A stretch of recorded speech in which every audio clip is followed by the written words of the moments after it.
নমস্কাৰ মৰমৰ বন্ধু বান্ধৱীসকল আমাৰ চেনেলটোলৈ তোমালোক সকলোকে স্বাগতম জনাইছো। আজি আমি তোমালোকৰ অসমীয়া কিতাপৰ 12 নম্বৰ পাঠ আগতে নিজে নিকা হয় এই পাঠটোৰ অন্তৰ্গত যিবিলাক পাঠ ব্যক্তি প্ৰশ্ন দি আছে সেইবিলাক আজি আমি আলোচনা কৰিম। আলোচনা কৰাৰ আগতে এটা কথা কৈ লওঁ যে তোমালোকে যদি আমাৰ চেনেলটোত নতুন হৈ থাকা তেনেহলে আমাৰ চেনেলটোক সাবস্ক্ৰাইব কৰি থবা আৰু ভিডিঅ'টো যদি ভাল লাগে তেনেহলে এটা লাইক কৰি দিবা। আৰু কথা নাপাতি এই পাঠটোৰ অন্তৰ্গত যিবিলাক প্ৰশ্ন দিয়া আছে সেইবিলাক আমি আলোচনা কৰিব। ইয়াতে প্ৰথমতে কবিতাটো তোমালোকে ভালদৰে পঢ়ি ল'বা। এই কবিতাটোৰ কবি কোন আছিল? এই কবিতাটোৰ কবি আছিল কবি অম্বিকাগিৰি ৰায়চৌধুৰী। এই কথাষাৰ তোমালোকে মনত ৰাখিবলৈ যত্ন কৰিবা। ইয়াতে ডাইৰেক্ট প্ৰশ্নও দিয়া আছে বাৰু। ইয়াতে চোৱা প্ৰথমতে তোমালোকে কবিতাটো সুন্দৰকে এবাৰ ভালদৰে পঢ়ি ল'বা। চোৱা, আগতে নিজে নিকা হ, আনক ধোৱাৰ আগতে ভাই নিজে নিকা হ, নিজৰ হিয়া মনৰ মলি ধুই পখালি ল, আনক কোৱাৰ আগখিনিতে নিজে সঁচা ক, নিজ সত্য নিজৰ ৰূপত দৃঢ়তাৰে ৰ, তেহে হ'ব হোৱা লোৱা কোৱা ৰোৱা ঠিক, জীৱন ভৰাই জমা হ'ব ধন সোণ আত্মিক। কবি কোন? অম্বিকাগিৰি ৰায়চৌধুৰী। এতিয়া আমি ডাইৰেক্ট প্ৰশ্নলৈ আগুৱাই যাওঁ। চোৱা, ইয়াতে প্ৰথমতে দিছে যে ক নম্বৰটো দিছে পদ্যটিৰ ৰচক কোন? হয়নে? তোমালোকেতো জানাই পদ্যটিৰ ৰচক কোন, নহয় জানো? ইয়াৰ উত্তৰটো হ'ব পদ্যটিৰ ৰচক হ'ল অম্বিকাগিৰি ৰায়চৌধুৰী। খ নম্বৰটো দিছে কবিয়ে আনক ধোৱাৰ আগতে নিজকে কি হ'বলৈ কৈছে? ইয়াৰ উত্তৰটো হ'ব কবিয়ে আনক ধোৱাৰ আগতে নিজৰ নিকা হ'বলৈ কৈছে।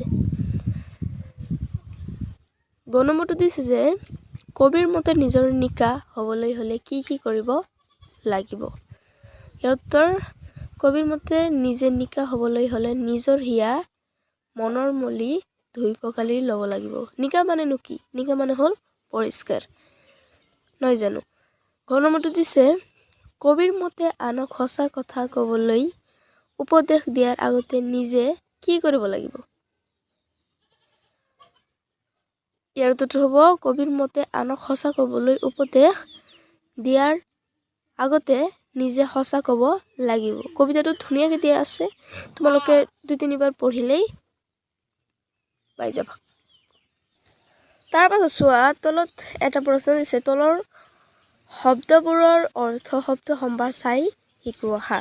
এতিয়া তোমাৰ কিতাপৰ লাষ্টত এটা শব্দ সম্ভাৰ বুলি কিবা এটা দিয়া আছে, তোমালোকে সেইটোত চাব কৈছে। আমি যিহেতু ইয়াতে দি দিছোঁ, তোমালোকে চোৱাৰ কোনো দৰকাৰ নাই, নহয় জানো? ইয়াতে পোনপ্ৰথমে দিছে নিকা। ইয়াৰ অৰ্থটো কি? পৰিষ্কাৰ বা নিৰ্মল, তোমালোকে জানাই এইবিলাক। তাৰপিছতো দিছে পখালি।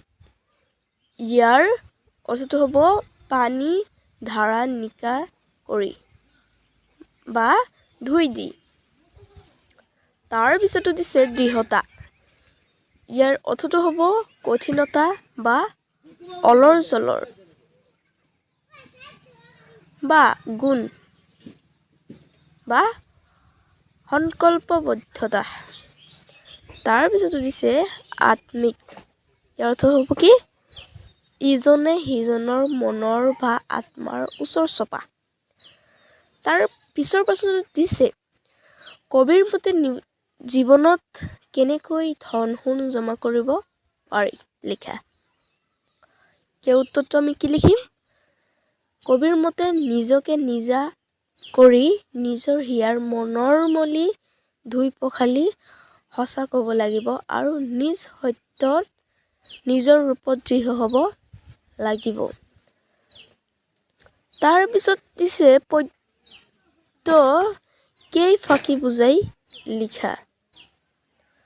ক নম্বৰটো দিছে নিজৰ হিয়া মনৰ মলি ধুই পখালি ল। এই পদ্য ফাঁকি বুজাই লিখিব গৈছে, নহয় জানো? ইয়াৰ উত্তৰটো হ'ব এই কবিতা ফাঁকি মানুহৰ মনৰ মাজত থকা বেয়া ভাৱ আৰু বেয়া চিন্তা আদিক মনৰ পৰা আঁতৰাই মনটো শুদ্ধ কৰি ল'বলৈ কোৱা হৈছে। পিছে খ নম্বৰটো দিছে আনক কোৱাৰ আগখিনিতে নিজে সঁচা ক। মানে কি? আনক ক'বলৈ হ'লে নিজে কি কৰিব লাগিব সঁচা ক'ব লাগিব ইয়াৰ উত্তৰটো লিখিম এই কবিতা ফাঁকিত আনক সঁচা ক'বলৈ কোৱাৰ আগতে যে নিজে সঁচা ক'ব লাগে এই কথাষাৰ কোৱা হৈছে অৰ্থাৎ আনক উপদেশ দিয়াৰ আগতে নিজে সেই কাম কৰিব লাগিব নহয় জানো তাৰ পিছৰ প্ৰশ্নটো দিছে তলৰ শব্দবোৰৰ বিপৰীত অৰ্থ বুজোৱা শব্দ লিখা তলৰ শব্দকেইটাৰ বিপৰীত অৰ্থ বুজাব কৈছে ইয়াত দিছে সত্য ইয়াৰ বিপৰীত আমি কি পাম অসত্য তাৰপিছত দিছে নিজৰ ইয়াতে পাম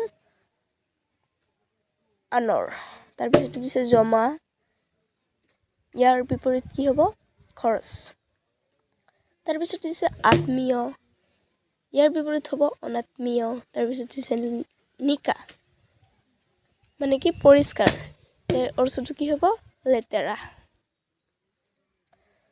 চ' এই পাঠটোৰ আৰু কিবা প্ৰশ্ন দিয়া নাই আৰু অমল প্ৰভা দাসৰ প্ৰশ্নোত্তৰখিনি আই বাটনত পাই যাবা তোমালোকে যদি চোৱা নাই তেন্তে সেইটো ভিডিঅ'টো তোমালোকে চাই ল'বা পৰীক্ষাত দি থাকে আই বাটনটোত পাই যাবা তোমালোকে এতিয়ালৈকে যদি আমাৰ চেনেলটো ছাবস্ক্ৰাইব কৰা নাই তেনেহ'লে ছাবস্ক্ৰাইব কৰি থবা আৰু লগত থকা প্লেছ বাটনটোত ক্লিক কৰি দিবা আৰু ভিডিঅ'টোক এটা লাইক